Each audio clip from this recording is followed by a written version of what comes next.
right.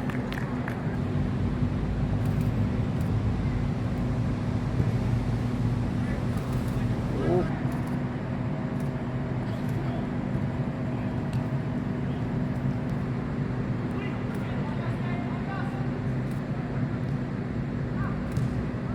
Mm.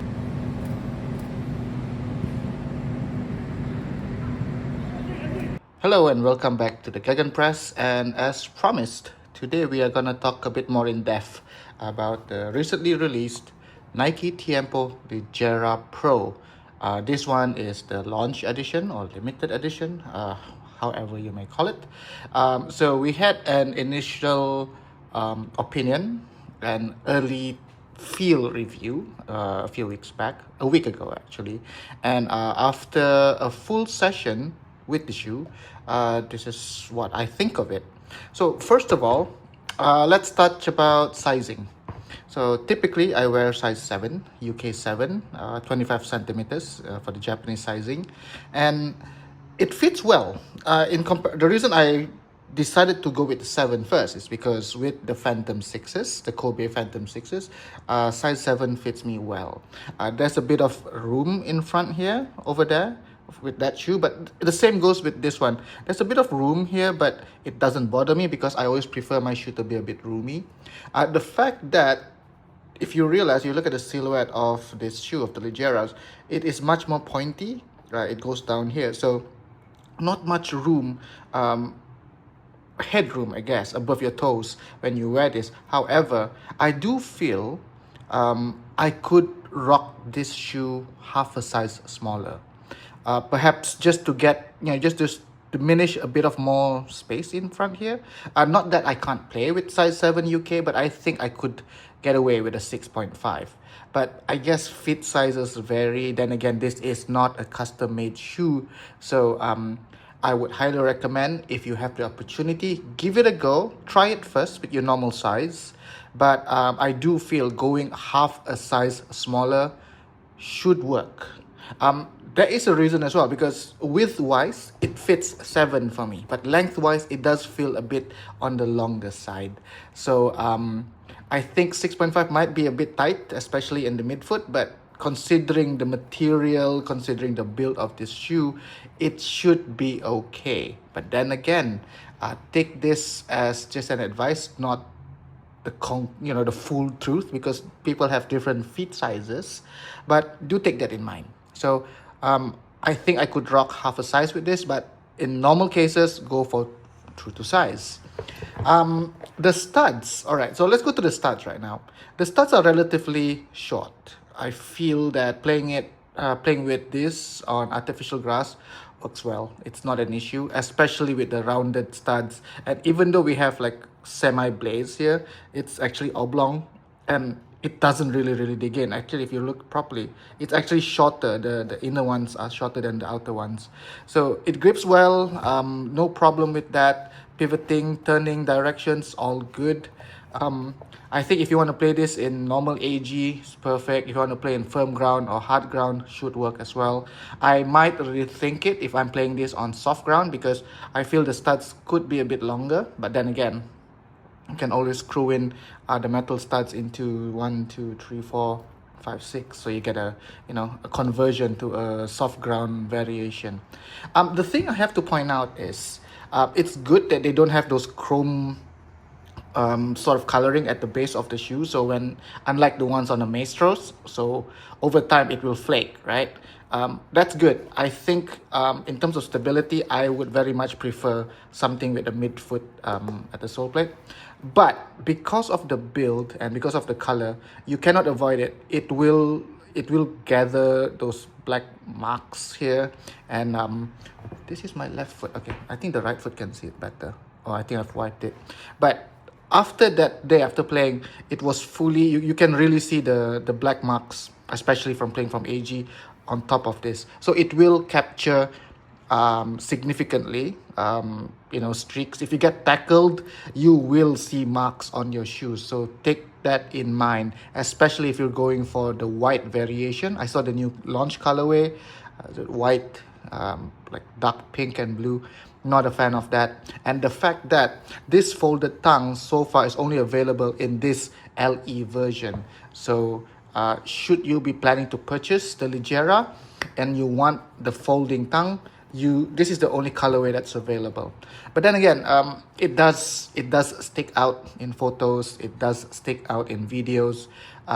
If you're wearing something like a red shirt or a white shirt, or even like full black with pink shoes, this will stand out. It looks really, really good. There are some issues, especially from, I think, J Mike from Unisports, who mentioned about the back of the heel here, which could be slightly tighter, right? Because the Mizunos are a bit, pinched like this, and this one is a bit wide. First of all, I don't have, what would you say, thin, thin heels. My heels is just normal. But I do agree that it could use a bit better lockdown. But then again, the fact that there are no extra holes here for runner's loop. Obviously, you can punch them yourself, but I do feel there's a bit of, like, I wouldn't call it slippage, but there's a bit of 1 or 2 millimeters of movement because of the lockdown here. Obviously, turning, once during halftime, I actually put on the runner's loop, put it on, problem solved. So that's not an issue.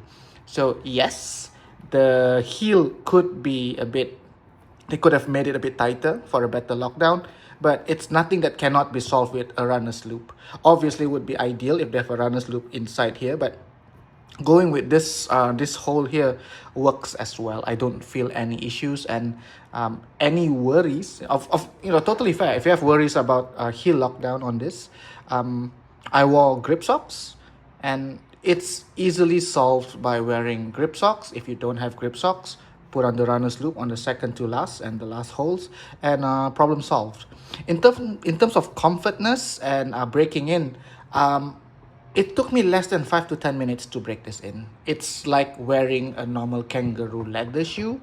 So, but then again, would I pick this over my Mizunos, my Morelia 2s, my Morelia ULs, my DNAs, my Wave Cups, obviously? No, I will still go back to kangaroo leather. It's like if you have access to go to Japan to eat sushi, or you're gonna get sushi from the shop down the road, and the only difference is probably 100, 200 ringgit, or maybe in American dollars, it's probably like maybe $20, $40. Go for the real thing. Nothing beats kangaroo leather. But then again, if you are unable to, or you have issues with wearing kangaroo leather, or any animal leather products, this is the closest you can get when it comes to an experience of wearing a kangaroo leather boot, or even calf leather. I would say this is softer than calf leather. It's not as good as kangaroo leather. It's still like saying you're eating Kobe from your nearby restaurant. It's not equal to having Kobe beef when you're in Tokyo or Osaka or Kyoto or whatever, right? Or in Kobe. So yeah, it's pretty good. Will I keep this in my rotation? Definitely. I will rotate this for the feel of it. Of course, the looks. I mean, let's not deny the looks. It looks really, really good. And it is a conversation starter. I haven't worn Tiempos for so long. I think the last time I wore Tiempos was in high school. Oh, no. Early years in uni. And I'm glad I took the plunge on this one, and I highly recommend it. It is retailing in Malaysian ringgit 705, but I paid this significantly cheaper at just around 600 plus, because if you purchase it on the Nike app, it gives you 15% discount. And if you want to get, you want to get it delivered really, really quickly, which is the day after, you just add another, you already save $100 from the discount, add another 65 ringgit, you still save money. And I also experimented by opening a different account and purchasing it. It works. So that, at least if you're in Malaysia, that discount works on any first purchase of any Nike products on the website at the time of recording. So try it and good luck. So my final take on the Nike Tiempo Ligera. Great boots. It's a very, very good start for the year when it comes to Nike and their shoes. I haven't tried the Maestros, but I feel that it doesn't really jive with me. It looks a lot more like a Morelia Neo 4 Beta which I'm not a fan of. I've worn it a few times and nah, I want to go back to the traditional style. I'm not a fan of the sock like construction. If I wanted the sock like construction, I would rather have the grip knit, which is on the Phantom 6. So that's all we have today for the Nike Tiempo Ligera. Appreciate the views, appreciate the likes, appreciate the comments. If you have any questions, fire them away in the comment section below. I will be back on some videos soon. Yes, I still have the Ore 7, or no, Athleta Ore T07 review, which I kind of put on the back seat because this one just dropped. So there you go. Really good boots. If you're into this colorway, you're into the folding tongue, get it now before it runs out. So I'll see you in the next video. Thanks for watching. Catch you soon.